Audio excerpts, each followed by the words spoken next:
This is an audio essay from the EI podcast. Rob Macaire investigates the Islamic Republic's attempts to leverage Scottish nationalism against the UK. Iran's strange Scottish obsession. Rob Macaire. As our little convoy of cars pulled away from the office complex and the gates swung open, the shouting got louder and angrier. Our visibly nervous driver accelerated past the gaggle of young men waving placards. Intrigued, I managed to get a couple of snaps of the crowd and sat in the back of the car piecing out the handwritten Farsi signs. The message was surprising. We were on a visit to the Iranian city of Yazd, a remarkable ancient jewel of urban architecture. Its wind-catcher towers lure the fickle desert breezes and funnel them down to deep, cool rooms. Precious water flows from nearby hills through centuries-old underground watercourses. In happier times, tourists make a justified trek to this World Heritage Site with its adobe courtyards and Zoroastrian temples. It's not, however, particularly known as a hotbed of Scottish nationalism. The Freedom for Scotland and Independence for the Scottish People slogans may have been less than spontaneous, though death to England was more predictable, almost de rigueur. Mostly these protests, though described by straight-faced officials as student activism, are the local Basij militia, directed by the Islamic Revolutionary Guards Force, to whom they answer. They send a message from the IRGC, if not from other wings of the state. As British ambassador, I had seen plenty of such ritualistic demonstrations. But Scotland? It seemed unlikely that the youth of Yazd had a lot of links to the Scottish Nationalist Party. I was reminded of this when the reports came out last month about pro-Scottish independent social media accounts suddenly shutting down in June, when the internet was effectively cut during Israel's bombing of Iran. It had been an open secret that Iran, like Russia, seeks to stir domestic politics in the UK through online activity, as well as through its unintentionally hilarious English-language television channel, Press TV. The sudden silence during the 12-day war of various accounts with generic Scottish names and generic job titles does seem to point to Iranian trolls being caught red-handed or blue and white-handed. In the embassy, we always used to emphasise that we represented the whole of the United Kingdom, flying a rather limp saltire from our flagpoles on St Andrew's Day and celebrating Scottish, as well as Welsh and Northern Irish, achievements vocally at every opportunity. Like many cultures around the world that use a variant of English or England to describe the whole of the UK, the nature of devolved administrations was often mystifying to our Iranian contacts. But anything labelled Scottish was instinctively seen by the regime as less threatening. There are historic links through the oil industry, from Aberdeen to Abadan, as a BBC programme put it some years ago, and a niche cultural affinity between the bagpiping traditions of the two countries.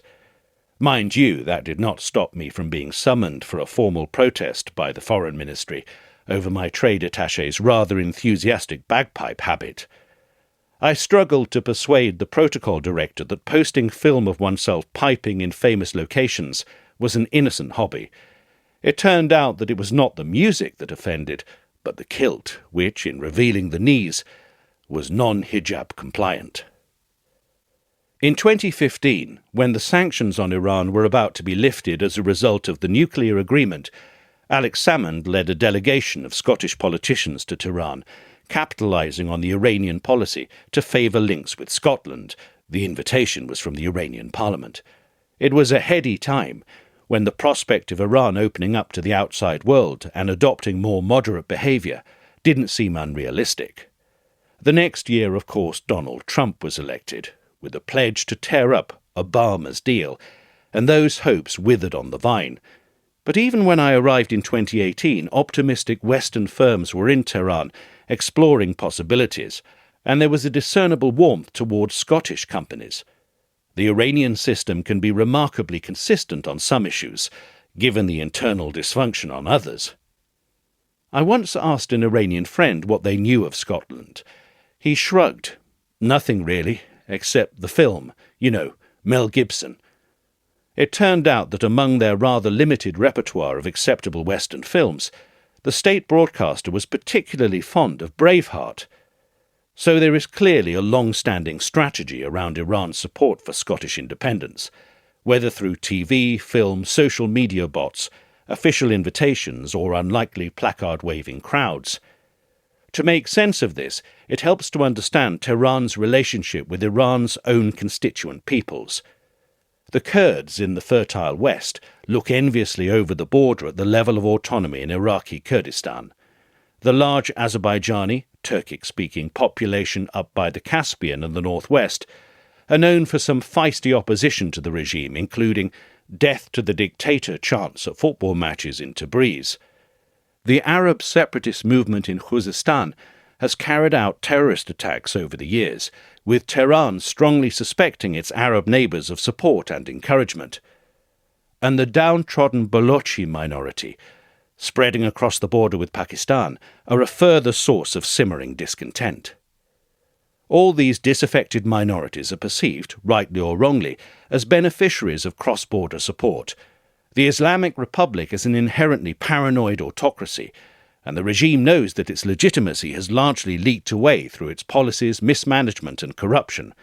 Add to that their awareness of the intelligence penetration that has enabled audacious assassinations, sabotage, and now targeting by Israeli airstrikes, a level of paranoia about foreign-inspired separatism is, perhaps, inevitable. So you can almost imagine the light bulb moment when a brainstorming session in the Iranian security apparatus struck on the idea of destabilising their arch-enemy, England, by supporting the Scottish nationalist cause. Though it's a cliché, there is a lingering truth in the comment that Iran is the only country that still sees Britain as a superpower, weaving its malign conspiracies against Iran and other downtrodden peoples. There has been a lot written about that perception, including from a former Foreign Secretary, no less, Jack Straw's The English Job, Understanding Iran and Why It Distrusts Britain, is eloquent in lamenting the ignorance of the British public about the history of our two countries, though in doing so he is perhaps generous to the Iranian regime's take on that history. But given those Iranian perceptions, what better way to fight the little Satan than by hastening its breakup? Should we be worried about the undermining of our democracy? The Intelligence and Security Committee published its redacted, lengthy report on the state threat posed by Iran earlier this year. It makes sobering reading on what Iran has been up to across the board, but on the question of interference in UK political processes, including the Scottish independence referendum, it concludes laconically that it appears these efforts have had a minimal impact. One shouldn't be complacent about democracy in these times of creeping authoritarianism and techno-disruption, but I reckon that the average Scottish voter could recognise that not all the support for independence online comes from the citizen next door. Whether that would affect anyone's view on the substance is another question. Russian and Iranian support for Scottish separatism may be seen in the same way as people saw German support for Irish independence during the First World War. Your view of it probably depends on where you already stand on the issue. One conversation about Scotland from my time in Iran remains strongly with me. It was with a well-connected, highly educated Iranian, of the sort one meets regularly at national days and other official events. In other words, someone who probably has at least a tacit nod from the authorities to engage with Western diplomats. He was intrigued to hear about the genuine grievances that had led to a passionate independence movement and the countervailing rationale for Scotland remaining within the UK, which had eventually won out in the referendum. But he adamantly refused to believe that the referendum was a real exercise. He looked rather offended that I thought him stupid enough to believe that the UK would genuinely offer a free vote to a large part of its population to leave the country. I think that probably reflects what a lot of Iranians feel. It reminded me that the gulf of understanding between our countries is on many levels, but perhaps none deeper than in the power dynamic between the state and its citizens.